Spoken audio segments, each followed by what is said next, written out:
오늘 영상은 질문 하나로 시작합니다. 당신은 대한민국 상위 10%입니까? 이 질문에 대부분의 사람들이 두 가지 반응을 보입니다. 나는 아닐 것 같다, 아니면 나는 해당될 것 같은데, 근데 막상 숫자를 보면 두 반응 모두 틀린 경우가 많습니다. 상위 10%라고 생각했는데 아닌 경우도 있고, 아닐 거라 생각했는데 해당되는 경우도 있습니다. 오늘은 그 기준을 정확하게 짚어드리겠습니다. 소득 기준, 자산 기준, 그리고 상위 10%에 들어도 왜 부자라는 느낌이 안 드는지까지 끝까지 보시면 대한민국에서 내가 정확히 어디에 있는지가 보입니다. 먼저 소득 기준입니다. 2025년 기준 대한민국 근로소득자 중 상위 10%에 해당하는 연봉 커트라인은 약 9,270만 원입니다. 월로 환산하면 세전 약 773만 원입니다. 이 금액 이상을 받고 있다면 소득 기준으로 상위 10%에 해당합니다. 전체 근로자 평균 연봉은 4,332만 원, 월 361만 원, 중위 연봉은 3,336만 원, 월 278만 원입니다. 평균이 아니라 딱 중간에 있는 사람의 월급이 278만 원이라는 겁니다. 구간별로 보면 이렇습니다. 상위 20% 커트라인 연봉 7,624만원, 월 635만원, 상위 30% 커트라인 연봉 4,950만원, 월 413만원, 하위 10% 연봉 2,119만원, 월 177만 원. 여기서 중요한 게 있습니다. 이 통계는 1년 내내 일한 근로자 기준입니다. 중간에 퇴직하거나 계약이 끊긴 기간제 근로자까지 포함하면 수치는 더 내려갑니다. 그리고 연봉 1억 원, 흔히 고소득의 기준으로 얘기되는데 실제로는 상위 약 4.4% 수준입니다. 100명 중 4, 5명입니다. 자산 기준도 봐야 합니다. 2024년 가계금융복지조사 기준 전체 가구 평균 순자산은 4억 4,894만 원입니다. 그런데 이 평균도 착시입니다. 자산이 많은 상위 가구들이 평균을 끌어올리기 때문입니다. 자산 상위 10% 커트라인은 순자산 10억 5천만 원, 빚 빼고 순수하게 10억 5천만 원 이상이 있어야 자산 기준 상위 10%입니다. 상위 1% 커트라인은 33억 원입니다. 상위 10% 가구가 대한민국 전체 순자산의 46.1%를 보유하고 있습니다. 상위 10%가 전체 부의 절반 가까이를 갖고 있는 겁니다. 2025년 기준 역대 최고치입니다. 반면 하위 50% 가구가 보유한 순자산 비율은 9%에 불과합니다. 절반의 사람들이 전체 부의 9%를 나눠 갖고 있습니다. 왜 이렇게 됐을까요? 소득 격차보다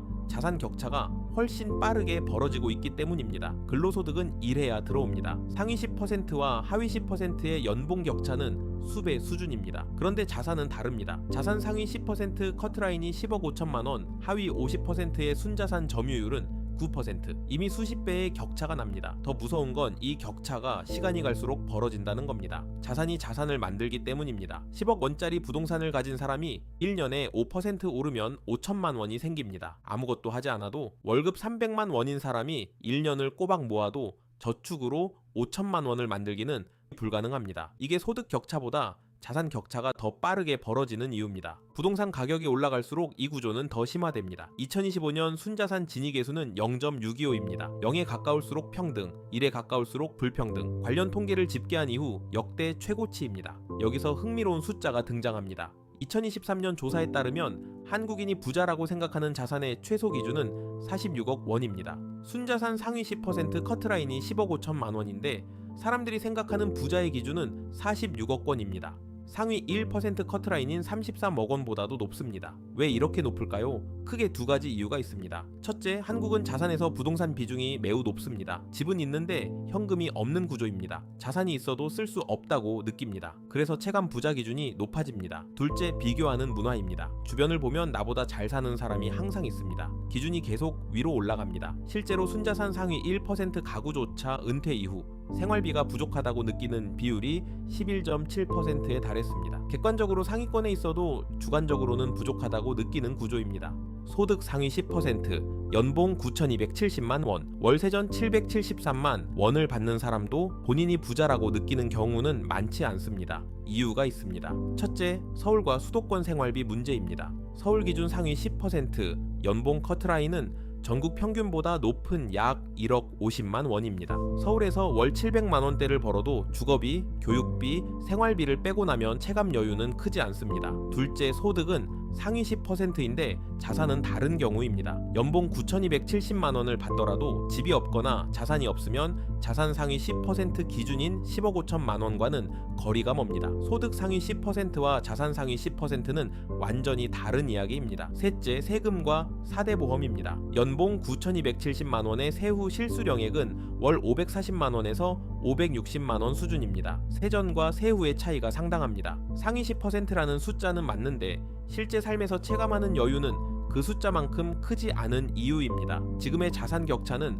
어떻게 만들어졌을까요? 가장 큰 요인은 부동산입니다. 2014년부터 수도권 아파트 가격이 꾸준히 상승하면서 이미 자산이 있던 사람들의 자산이 빠르게 불어났습니다. 2024년 기준 전체 가구 평균 자산 중 실물 자산 비중은 75.2%입니다. 그 대부분이 부동산입니다. 집을 가진 사람과 갖지 못한 사람의 격차가 해마다 벌어지는 구조입니다. 소득도 마찬가지입니다. 통합소득 기준으로 보면 상위 10%의 평균 소득은 1억 5,180만 원, 하위 10%는 650만 원입니다. 23배 차이입니다. 상위 0.1%는 11억 3,769만 원, 중위소득자의 26.6배, 하위 10%의 53.7배입니다. 이 격차는 자연스럽게 생긴 게 아닙니다. 소득이 높을수록 더 많이 투자하고 투자 수익이 다시 소득을 만들고 그 소득이 다시 자산으로 쌓이는 구조가 반복되면서 격차가 커진 겁니다. 그래서 이 숫자들을 왜 알아야 할까요? 막연하게 나는 평범하다, 나는 중간 정도 되겠지 라고 생각하는 것과 정확한 숫자로 내 위치를 아는 것은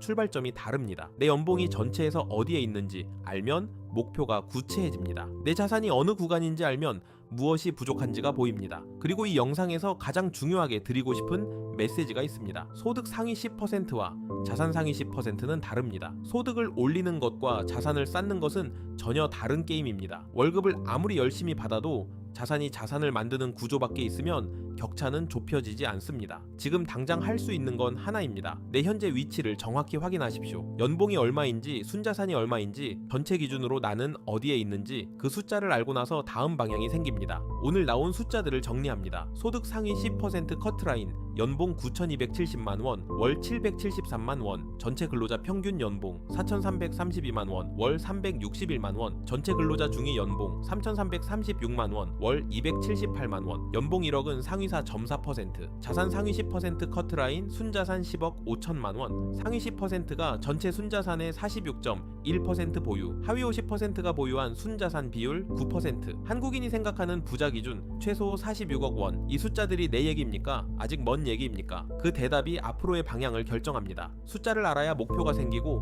목표가 있어야 움직임이 생깁니다. 오늘부터 시작하십시오. 설명란 링크와 고정 댓글을 확인하십시오. 여러분의 부업 인생을 응원합니다.